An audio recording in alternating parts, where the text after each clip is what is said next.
ଚିନ୍ତାକଳ୍ପ ଭକ୍ତ ଶ୍ରେଷ୍ଠ।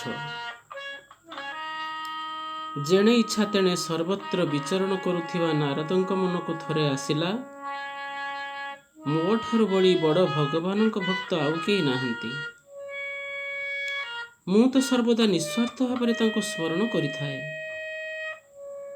ସକଳ ଘଟରେ ବିଦ୍ୟମାନ ନାରାୟଣଙ୍କୁ ଏକଥା ଅଛପା ରହିଲା ନାହିଁ।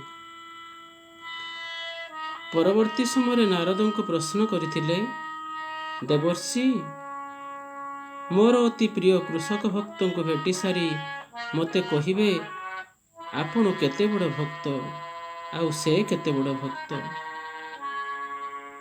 ଛଦ୍ମବେଶୀ ନାରଦ ଗୋଟିଏ ଦିନ କୃଷକ ସହିତ ଅତିବାହିତ କରି ତାର ପୁରା ଦିନଚର୍ଯ୍ୟା ନିରୀକ୍ଷଣ କରି ଫେରିଆସି ଭଗବାନଙ୍କୁ କହିଥିଲେ, ସେ କଦାପି ଆପଣଙ୍କର ସଚ୍ଚା ଶ୍ରେଷ୍ଠ ଭକ୍ତ ହୋଇ ନ ପାରନ୍ତି। ଭଗବାନ ପ୍ରଶ୍ନ କରିଥିଲେ, କିପରି ନାରଦ? ନାରଦ କହିଥିଲେ, ପ୍ରାତଃ କାଳରେ ଶଯ୍ୟା ତ୍ୟାଗ ସମୟରେ ମୁଁ ଲକ୍ଷ୍ୟ କଲି ସେ ଥରୁଟିଏ ଶ୍ରୀହରି ବୋଲି ଉଚ୍ଚାରଣ କରିଥିଲା। ପରେ ବଳଦକୁ ଖୁଆଇ ପିଆଇ ନିଜେ ଖାଇ ଚାଷ କାମରେ ବାହାରି ଯାଇଥିଲା। ରାତିରେ ଶୋଇବାକୁ ଯିବା ପୂର୍ବରୁ ପୁନଶ୍ଚ ଥରେ ଆପଣଙ୍କ ନାମ ଉଚ୍ଚାରଣ କରିଥିଲା। ସେ କିପରି ଶ୍ରେଷ୍ଠ ଭକ୍ତ ମୋ ଠାରୁ ମଧ୍ୟ ବଡ଼ ହୋଇଗଲା? ଏହା ଶୁଣି ଶ୍ରୀହରି କହିଲେ, ଏହାର ନିର୍ଣ୍ଣୟ ପରେ କରିବା। ଜଳ ପରିପୂର୍ଣ୍ଣ କଳସୀ ଦେଇ କହିଥିଲେ, ଏହାକୁ ମୁଣ୍ଡରେ ଧରି ନଗର ପରିକ୍ରମା କରି ମୋ ନିକଟକୁ ଫେରିଆସ। ଧ୍ୟାନ ରଖିବ, ଏଥିରୁ ଯେପରି ବୁନ୍ଦାଏ ବି ଜଳ ତଳେ ନ ପଡ଼େ। ନାରଦ ଶ୍ରୀହରିଙ୍କ ଆଦେଶ ପାଳନ କରିଥିଲେ। ଫେରିବା ପରେ ଶ୍ରୀହରି ପଚାରିଥିଲେ, ଆଚ୍ଛା, ଏବେ କୁହ ତ ଦେଖି, ପରିକ୍ରମା ସମୟରେ କେତେବାର ମୋ ନାମ ଉଚ୍ଚାରଣ କରିଛ?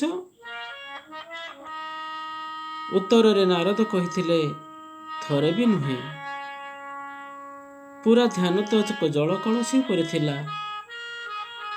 ଏହା ଶୁଣି ଶ୍ରୀହରି କହିଥିଲେ, ମୋର ସେହି କୃଷକ ଭକ୍ତ ସପରିବାର ପିଲାଛୁଆ, ଗୋରୁଗାଈ, କ୍ଷେତ ତଥା ପରିବାର ଚଳାଇବା ଆଦି ବହୁ କାର୍ଯ୍ୟ କରିବା ଭିତରେ ବ୍ୟସ୍ତ ଥିଲେ ବି ମୋତେ ଦୁଇବାର ସକାଳେ ଓ ରାତ୍ରିରେ ମନେ ପକାଇବାକୁ ଭୁଲି ନଥିଲା। ହେଲେ ଆପଣ ପୁରା ସମୟ ନାମ ଉଚ୍ଚାରଣ କରୁଥିଲେ ବି ମୋତେ ବିସ୍ମରି ଗଲେ। ନିଃସନ୍ଦେହରେ ସେହି କୃଷକ ମୋର ସବୁଠାରୁ ବଡ଼ ପ୍ରିୟ ଭକ୍ତ, ତୁମଠାରୁ ବି ଶ୍ରେଷ୍ଠ। ଏହା ଶୁଣି ନାରଦଙ୍କର ବଡ଼ ଭକ୍ତ ହେବାର ଅହଙ୍କାର ସବୁ ଚୂର୍ଣ୍ଣ ବିଚୂର୍ଣ୍ଣ ହୋଇଗଲା।